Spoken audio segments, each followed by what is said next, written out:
me parezca. Somos simplemente los instrumentos y los obreros que debemos construir la iglesia como Dios quiere que se construya. Somos hechura de Dios. Eso es lo que Dios quiere que seamos. Fuimos creados en Jesucristo. ¿Para qué? Para realizar las buenas obras que Dios ya planeó de antemano para que nosotros nos ocupáramos en ellas. Entonces, esta iglesia, según lo que nos dice aquí a Efesios, tiene un diseño, un propósito, ¿verdad? Y en ese propósito hay obras. Vamos a hablar, no en esta mañana, pero la próxima semana, vamos a hablar de las obras. ¿Qué clase de obras? 4 clases de obras. Obras que cambian la vida, es lo que Dios quiere, son cosas que cambian nuestra vida, obras que cambian la vida. Obras que construyen la iglesia, construyen la comunidad, edifican la comunidad, y obras que reflejen la obra de Dios. Esos son los diferentes tipos de obras que podemos decir Dios construyó para que nosotros anduviésemos en ellas.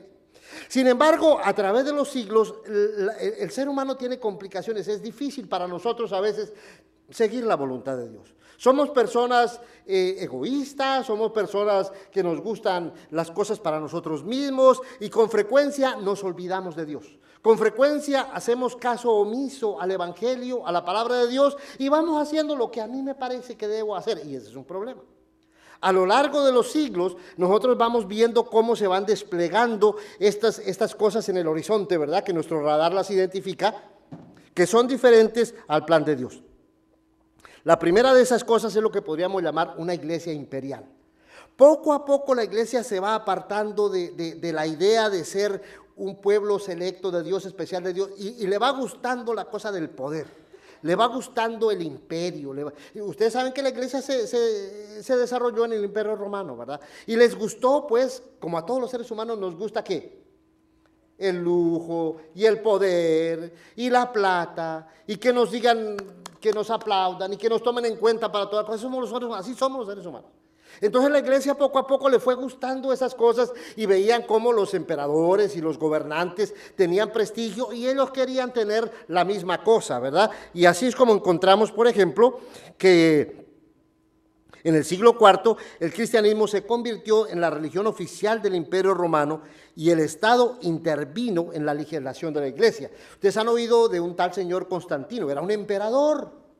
Y él simpatizó con la iglesia y la iglesia simpatizó mucho con él no se convirtió al comienzo, al final ya cuando estaba en su cama se convirtió, pero al comienzo no se convirtió, pero era muy amigable del cristianismo y pues decretó que la iglesia era la religión oficial del imperio más tarde, ¿verdad? Y él legisló, el concilio de que estábamos hablando, el concilio de Nicea, fue protagonizado por este señor Constantino. ¿Qué de malo tiene eso?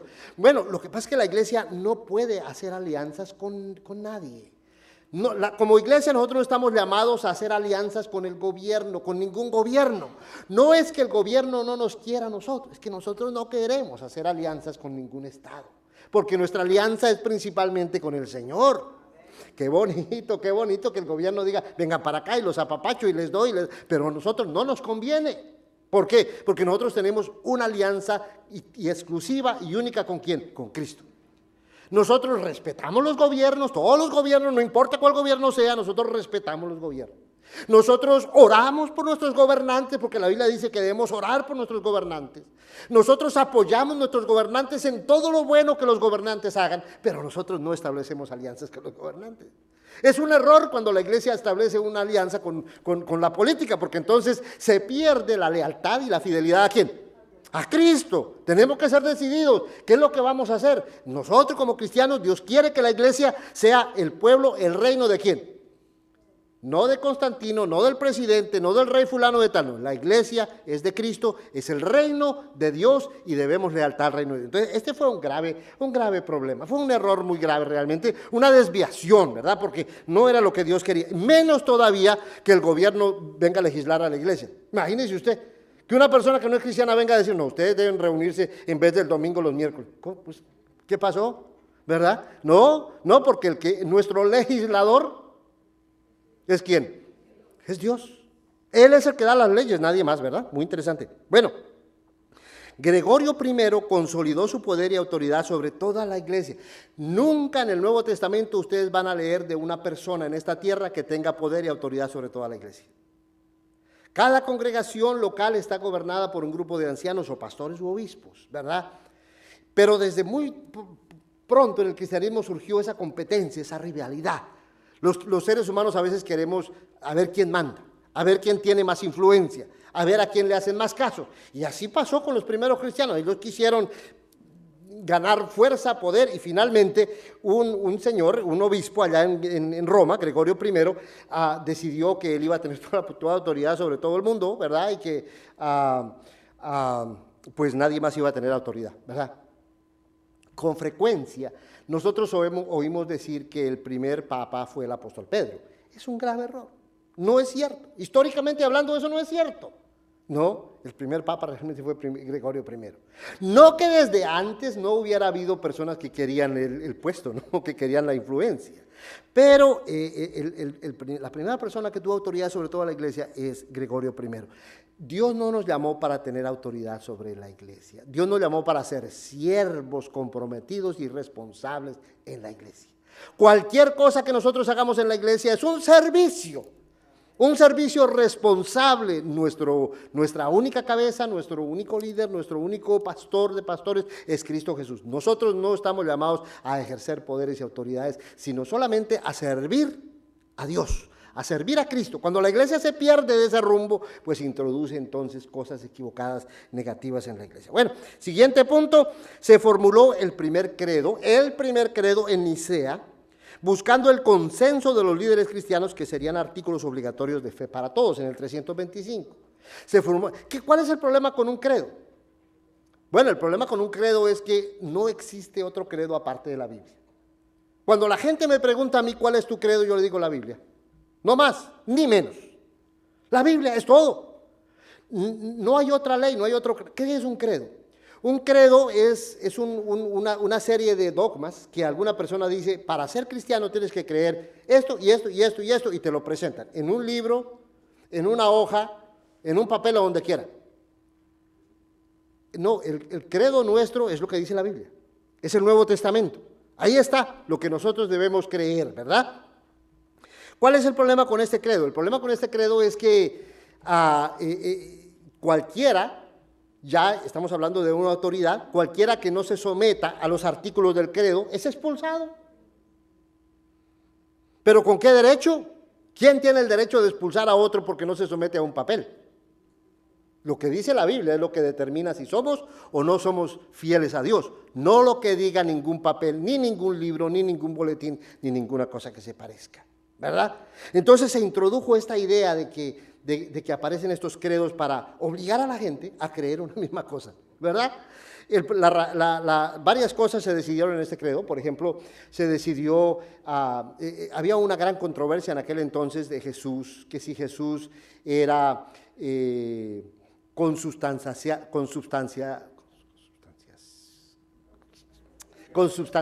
vamos a decirlo así, con el Padre o no, ¿verdad? Y ya con esa palabra ustedes se pueden dar cuenta que la controversia era meramente filosófica. ¿Qué cosa significa consubstanciado? Sabrá Dios qué significa consubstanciado. Pero por eso se separaron, se dividieron y tuvieron que hacer ese credo para determinar, sí, la iglesia decide que que Cristo es consubstanciado con el Padre, ¿verdad?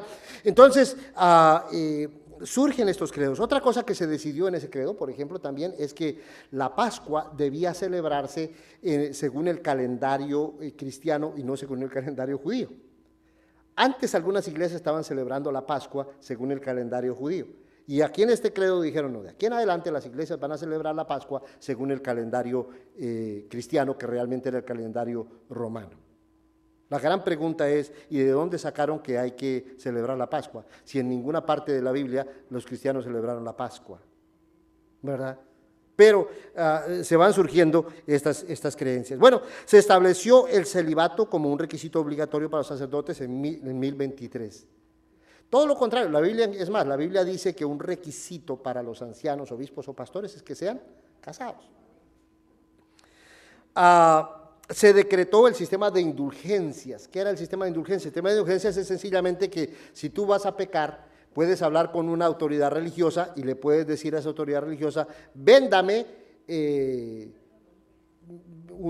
no es tanto el perdón de los pecados, no se trata del perdón de los pecados, se trata de, véndame una manera de escapar de las consecuencias del pecado. ¿Cómo?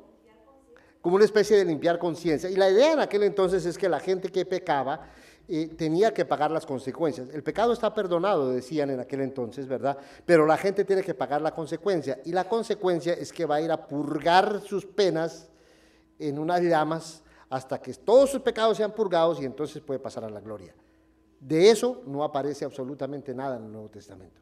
No hay el menor indicio en ninguna parte del Nuevo Testamento. Si usted no cree, pues búsquelo todo lo que quiera, use todos los libros. Ahí está Google, hágale Google y búsquelo a ver dónde dice la Biblia, dónde menciona la Biblia la palabra purgatorio, ¿verdad? Pero esa era la idea. Entonces, bueno, si uno peca, pues entonces puede comprar años en el purgatorio. ¿No? Y muchas de esas personas dijeron, bueno, voy a pecar. Como antes de pecar, voy a comprar estas indulgencias para que no me toque pasar por el purgatorio. Imagínese usted. Bueno. Se decretó la infalibilidad del Papa en el año 1870. Ahora, pasamos ya a otro momento. Pasamos a la división entre la cristiandad de Oriente y Occidente que da origen a la Iglesia Ortodoxa en 1054.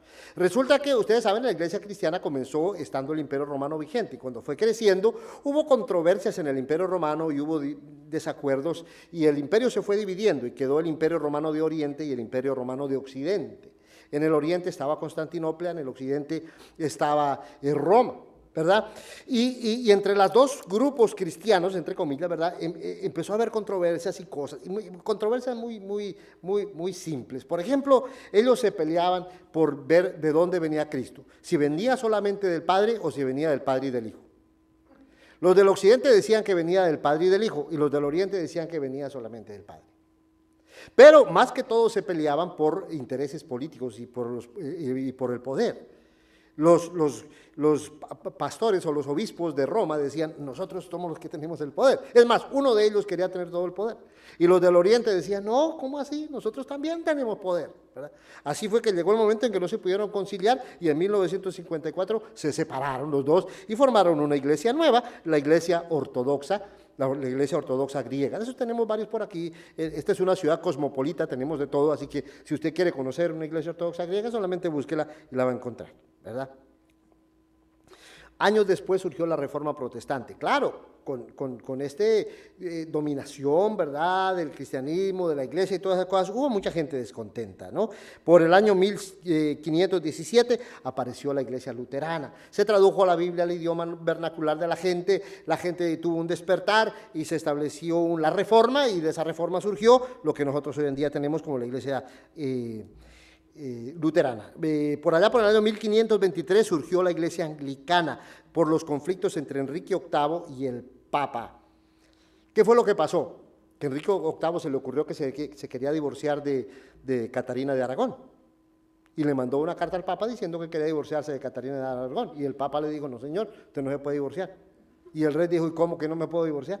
Y se separó de la iglesia, formó su propia iglesia y se divorció 6 veces, ¿verdad? Se casó y se divorció y se casó y se divorció y formó lo que hoy en día conocemos como la iglesia anglicana. Se formó la iglesia anglicana de ese conflicto. La iglesia anglicana, por supuesto, fue traída a Estados Unidos, como cuando hubo la conquista de aquí de América del Norte. Cuando vino la revolución, pues los de aquí decidieron que iban a ser la iglesia episcopal, ¿verdad? Y nombraron sus propios obispos y siguieron sus propias tradiciones. 1560 se fundó la iglesia presbiteriana. ¿Qué pasó aquí? Ups.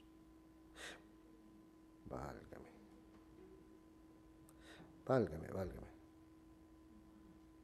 Bueno, van a tener que esperar que dé la vuelta a todo esto porque qué barbaridad. ¿Algo le hice mal? Supuestamente se puede ir directo, pero yo no sé cómo ir directo. Le voy a preguntar al hermano Antonio ahora cómo ir directo.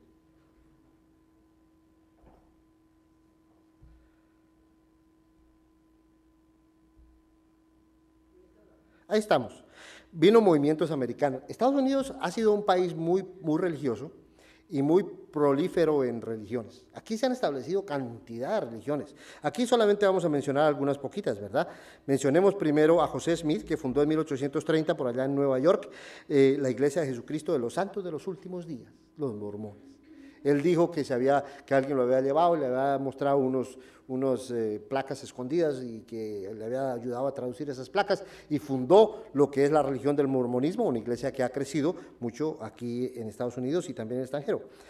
Carlos Taze Russell fundó en 1879 el movimiento de los Testigos de Jehová, ¿verdad? En 1863 se fundó oficialmente la Iglesia Adventista del Séptimo Día, la cual considera que Elena White fue una profetisa, ¿verdad? Y los escritos de Elena White son tan importantes como la Biblia, porque Elena White es considerada una profetisa, ¿cierto? La Iglesia Adventista del Séptimo Día se separó en varios grupos, hay varios grupos del adventismo que se conocen, ¿verdad? Otras iglesias que se han establecido, ¿verdad? El pentecostalismo en 1906. La idea del pentecostalismo es que de repente viene el Espíritu Santo sobre ti y empiezas a hablar cosas extrañas y empiezas a hacer cosas, y a eso le llaman el bautismo del Espíritu Santo, ¿verdad? Este movimiento ha crecido muchísimo en Estados Unidos, ha crecido muchísimo, especialmente en Latinoamérica. Y una de las razones por las cuales este movimiento crece mucho es porque los seres humanos somos muy dados a la parte mágica, nos gusta la parte mágica, y sobre todo la gente hispanoamericana. Los hispanoamericanos somos fascinados con todo lo que tiene que ver con magia. Nos fascinan los cuentos de miedo, nos fascinan los encuentros con el diablo, nos fascinan las leyendas de milagros. Queremos que nuestros problemas se resuelvan con varitas mágicas, queremos que con una oración se nos resuelva todos los problemas que tenemos, somos muy dados a las barridas y a todas estas cosas, ¿verdad? Porque no queremos trabajar en los problemas, no queremos pensar en los problemas, no queremos hacer nada por nosotros mismos, queremos que mágicamente se resuelva todo en la vida, somos así. Entonces, cuando viene una religión que con alguien nos impone las manos encima y nos va a curar, pues ya inmediatamente eso es lo que yo quiero. Y ha crecido muchísimo. Esa religión en América Latina es una de las más grandes, ¿verdad? Porque nos gusta el aspecto mágico, ¿verdad? Pero el Dios de la Biblia no es un Dios mágico. El Dios de la Biblia no es un Dios que se manipula. Si algo debemos dejar claro en esta mañana es que tú no vas a poder manipular al Dios de la Biblia. El Dios de la Biblia tiene su propósito, su plan. Al Dios de la Biblia se le obedece, se le sigue, se le respeta, se le conoce y se le ama, pero no se le manipula. No puede llegar a la Biblia con ritos y cosas pensando manipular a Dios. Hay que aprender a seguirlo, ¿verdad? El mismo Jesús nunca hizo milagros para hacer propaganda. ¿Ustedes alguna vez vieron a Jesús haciendo milagros para hacer propaganda? Vengan que voy a hacer un milagro grandísimo, júntense todo que les voy a mostrar cómo va a resucitar un muerto. No, estaba haciendo milagros grandes, pero verdaderamente grandes. Pero generalmente Jesús le dice a los que le hacen milagros, no se lo digas a nadie. Jesús no hizo milagros para ganarse a la gente con magia. Los milagros de Jesús son señales que apuntan hacia los planes de Dios, y Jesús los hace con todo respeto. Jamás vemos que Jesús o ninguno de sus apóstoles se hizo rico haciendo milagros. ¿Cuándo cobró el apóstol Pablo por hacer milagros? ¿Cuándo Jesucristo pasó la bandeja después de hacer un milagro grande? Si Jesús hubiera pasado el sombrero después de hacer un milagro grande, no, hombre, se le hubiera llenado. Imagínense ustedes. Imagínense después de la multiplicación de los panes. Bueno, ya multiplicamos los panes, ahora pasemos el sombrero. Pero no, esa no es la idea en la Biblia, ¿cierto? Bueno, siguiente religión, las asambleas de Dios, muy parecido, ¿verdad?, al pentecostalismo. La Iglesia Apostólica es otra forma de pentecostalismo con ciertas creencias, ciertas doctrinas muy particulares, ¿verdad? Veamos ahora algunas iglesias nuevas, modernas, porque las iglesias siguen saliendo, ¿verdad? Llamemos al primer grupo de iglesias las iglesias de garaje.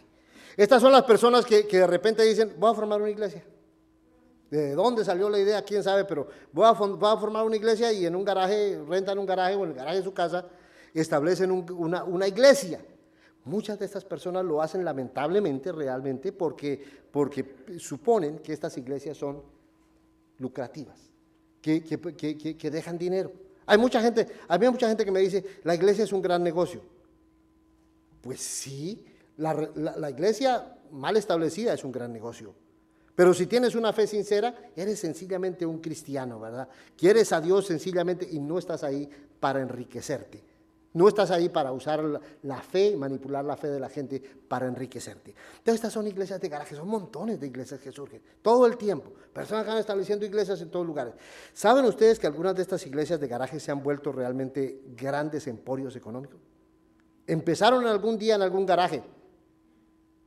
Y válgame Dios que sí han crecido. Ahí tenemos la oración fuerte del Espíritu Santo que empezó para un garaje en Brasil y ahora es una cuestión internacional que genera grandes cantidades de dinero. No se diga nada de la iglesia ministerial de Jesucristo Internacional. ¿Por qué le pusieron ese nombre?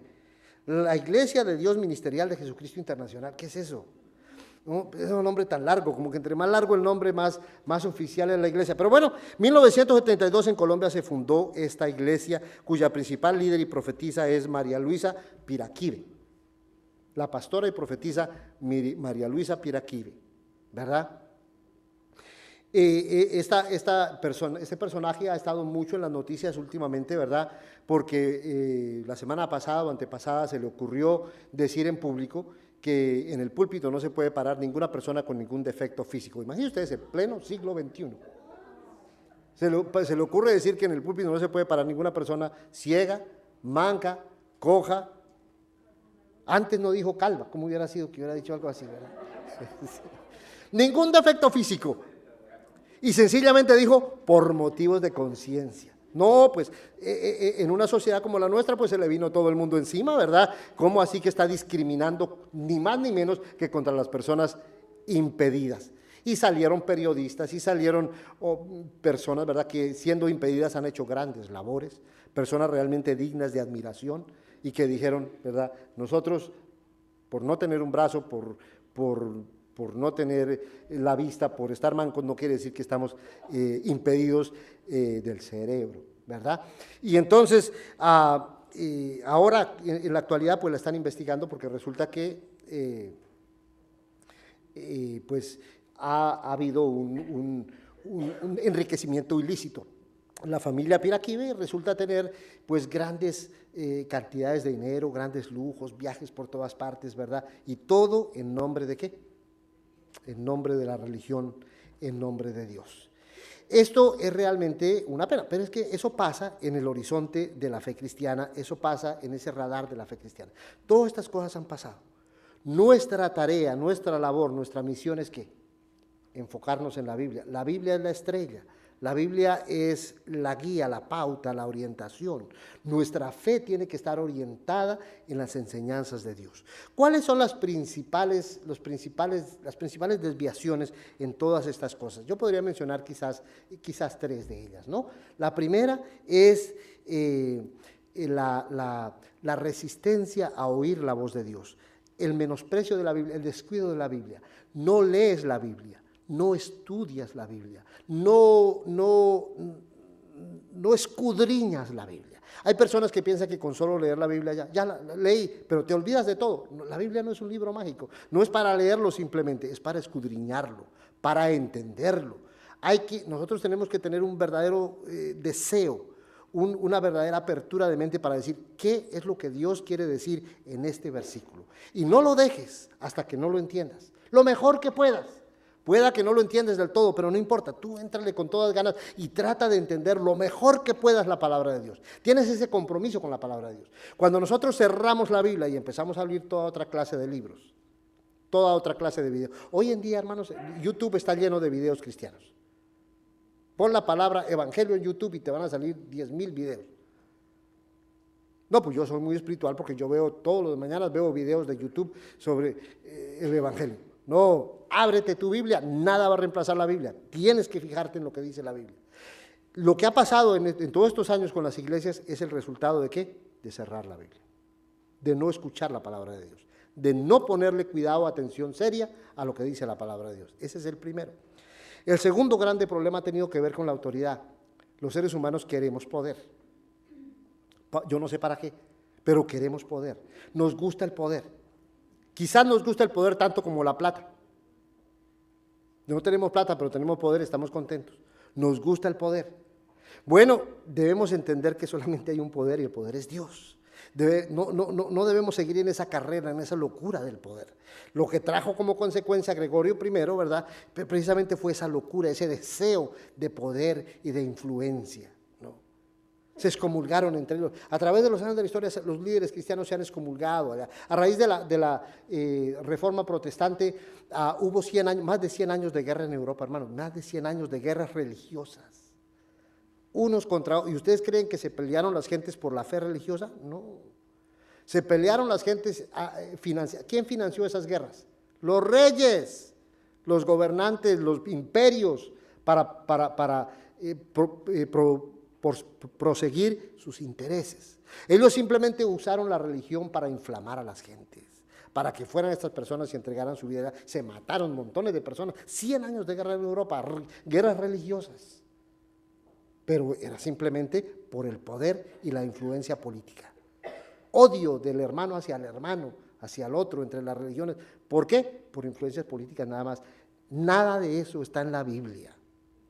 Tenemos que volver a lo que dice la Escritura. La última cosa que nos tienta mucho es la cosa de la magia.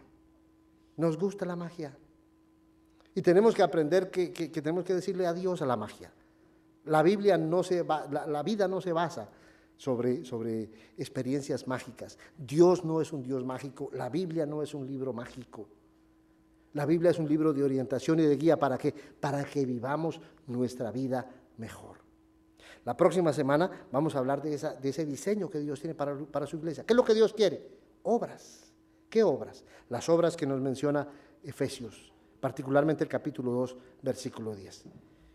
Entre tanto, en esta mañana queremos aprovechar la oportunidad. Si hay alguna persona que diga, hoy yo quiero comenzar una vida verdaderamente cristiana, voy a enfocarme en ese radar, pero no en todas las desviaciones que ha habido, sino me voy a enfocar en la pauta, en la guía principal, que es la Biblia, y voy a dedicar mi vida a estudiar, a meditar y a seguir la línea que Dios me ha marcado. Si hay alguien en esta mañana, esta es una oportunidad. Vamos a ponernos de pie y nuestro hermano tiene preparado un canto para ayudarnos con esta invitación.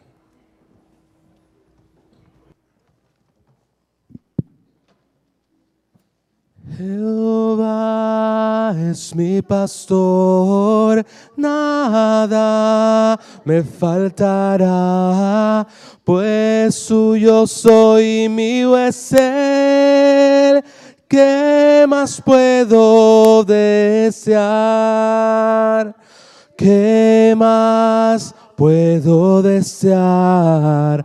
Me lleva a un lugar de pasto celestial, donde el agua viva abundará y salvación me da, y salvación me da. Si me llego a apartar, me vuelve a